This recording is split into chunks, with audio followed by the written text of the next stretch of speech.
지금 보이시는 이 커다란 캔은 35mm 필름입니다. 안녕하세요. 저는 24년 늦가을에 시적 허용이라는 단편 영화를 방금 보셨던 이 필름으로 촬영하였습니다. 제가 학교를 다닐 때 마지막 학기 수업 중에 필름 실습 시간이 있었고, 이때가 아니면 제 인생에 다시는 필름으로 영상을 찍을 일이 없다는 생각이 들었습니다.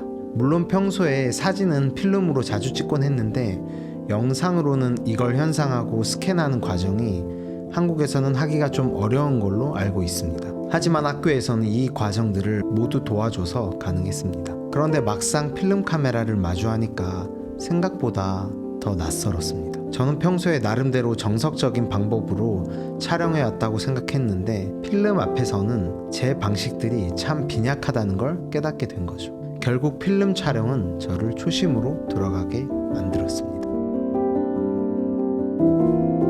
이제 본격적인 얘기에 앞서 영화 내용을 짧게 말씀드리면, 시적 허용은 옥상에서 시를 쓰는 두 학생의 이야기입니다.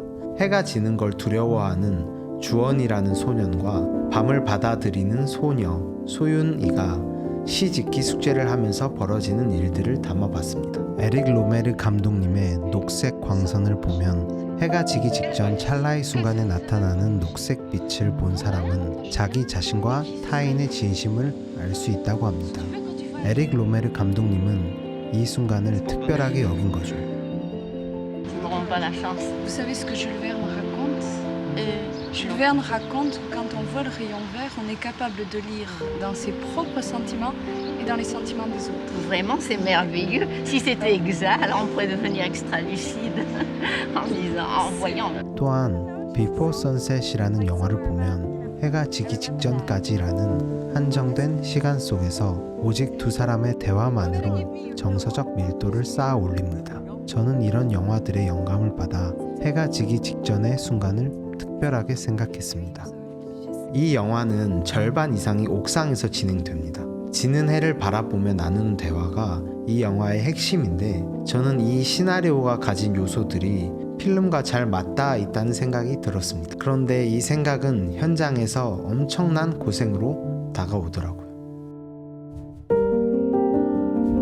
일단 필름 촬영은 배워야 할 것도 많고 불편한 것들도 많았습니다. 필름 로딩 과정을 배우기 시작했습니다.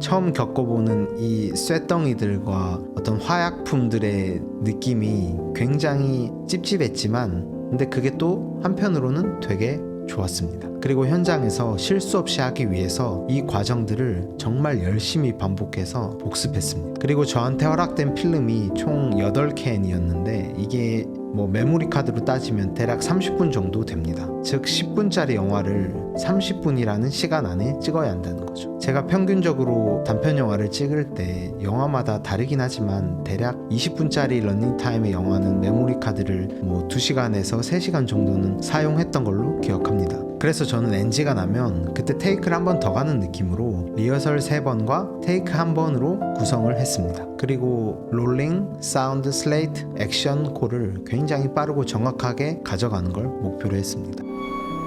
댓글 액션.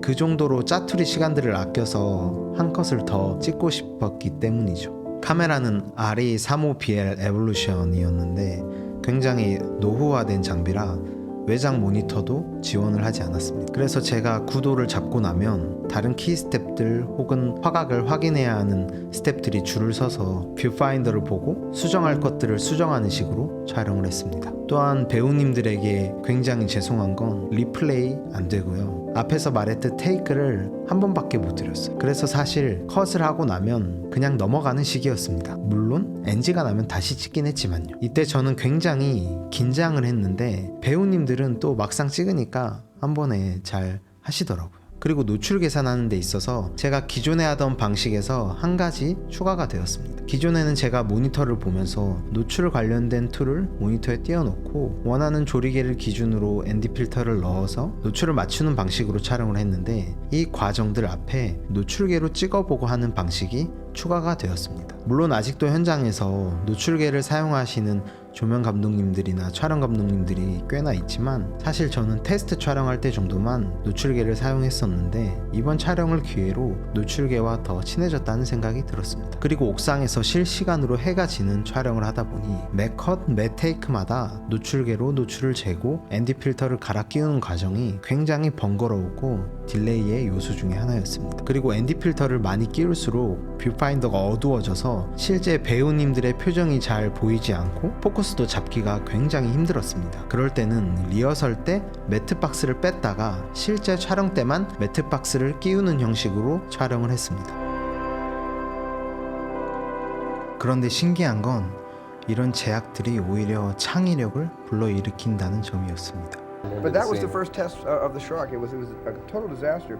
We never fixed the shark, but in the cutting room I was able to use so little of it and apply so much more. 스티븐 스필버그의 조스에서 당시에 상어의 모형이 제대로 작동하지 않아서 상어를 덜 보여주고 음악과 상어를 암시하는 방식으로 연출을 바꾸었는데, 그게 훨씬 더 공포심을 불러일으키는 서스펜스가 되었다고 합니다. 스필버그는 상어가 작동하지 않았던 것이 오히려 예술적으로 축복이었다고 합니다. 저 역시 무한정 테이크를 갈 수 없다는 사실이 현장의 모든 스텝과 배우들을 한 지점으로 몰입하게 만들었습니다. 이게 물론 제가 너무 이 작품에 몰입을 하다 보니 다른 스텝들도 나와 같이 몰입하지 않았을까 라고 착각할 수도 있겠지만, 그래도 첫날 첫 컷, 첫 테이크 때 필름이 돌아가는 소리와 함께 그 스태프분들, 배우분들의 몰입감이 분명 제게 무언가가 전해졌습니다.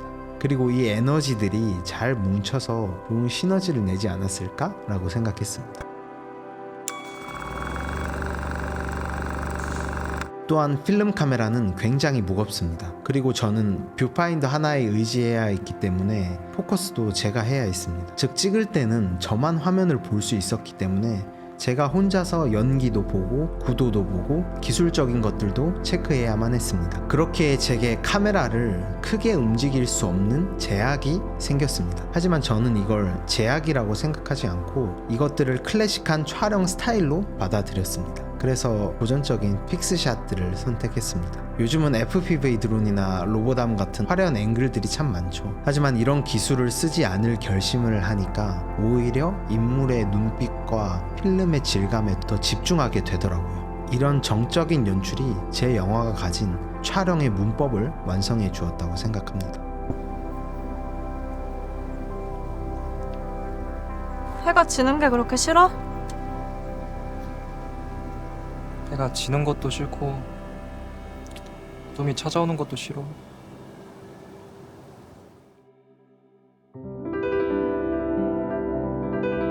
시나리오 중간에 돌아가는 지구 인서트가 나옵니다. 당연히 CG를 하면 편하겠죠. 아마 그렇게 어렵지도 않았을 거라고 생각합니다. 하지만 그게 지금 프로덕션과는 전혀 맞지 않다는 생각을 했고, 무조건 이건 필름으로 구현해야겠다고 생각을 했습니다. 저는 이 샷에서 실제 지구의 자전과 공전의 느낌을 물리적으로 구현을 하고 싶었습니다. 그래서 실제 지구본을 구한 뒤 미술 감독님이 이 지구본에 이끼를 붙여서 예쁘게 만들어 주셨습니다. 그리고 밑에는 턴테이블을 설치해서 스스로 돌게끔 만들었습니다. 그리고 그 주변에는 원형 달리를 360도 설치하여 달리 위에 스팟 조명을 올려서 지구본 주위를 공전하는 태양으로 표현했습니다.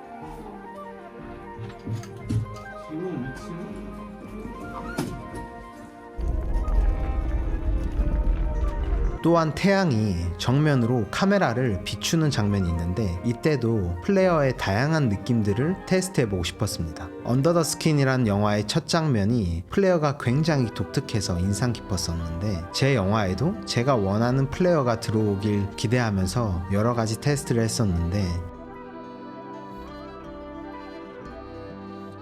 필름으로 할 수 있는 환경이 되질 않아서 이때는 디지털로 여러 렌즈를 써보면서 테스트를 했습니다. 그리고 원하는 렌즈를 찾아서 필름으로 촬영을 했는데 사실 디지털 때와는 좀 다르게 들어왔습니다. 디지털보다 좀 더 부드럽고 올가닉하다는 느낌을 받았습니다. 사실 이런 부분도 통제할 수 없는 어떤 디지털의 불편함 혹은 불확실성 같은 거겠죠. 언젠가 나는 딱 한 번 해변가에 쓰러져 있던 거인을 본 적이 있다.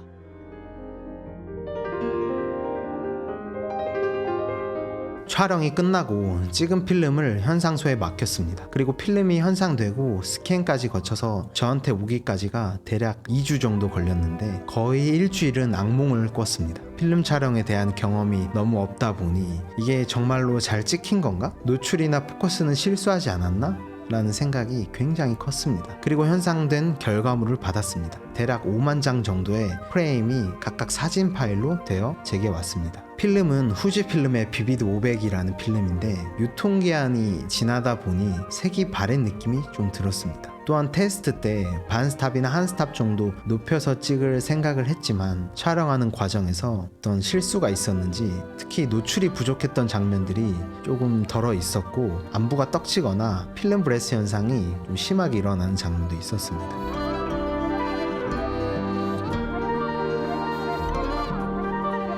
그래서 DI 단계에서 어두운 컷들은 최대한 살리고 노이즈를 적당히 제거하는 방식으로 이것들을 최대한 바로잡고 필름 특유의 질감을 살리고자 노력했습니다.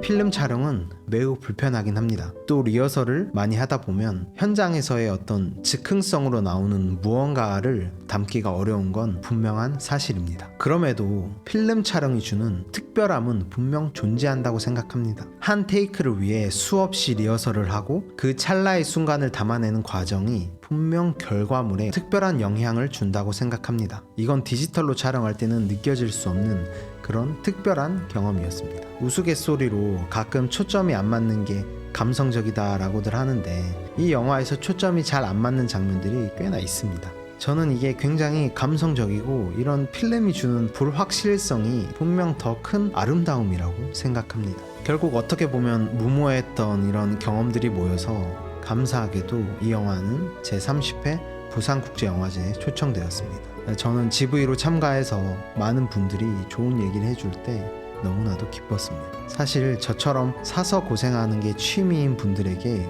동질감을 드리고 싶었습니다. 요즘 스마트폰으로도 정말 가볍게 영상을 찍을 수도 있고 AI로도 정말 잘 나옵니다. 이런 시대에 굳이 이렇게 무거운 쇳덩이를 들고 노출계를 찍어가면서 제발 잘 찍혀라 하고 기도하는 과정이 저는 바보 같을 수 있지만 멋지다고 생각합니다. 이런 분들에게 끊임없는 박수를 보내며 또 이 영화가 혹시 좋은 기회로 다른 영화제에 초청된다면 그때 봐주시면 감사하겠습니다. 이상 영화 시적 허용의 제작기였습니다. 봐주셔서 감사합니다.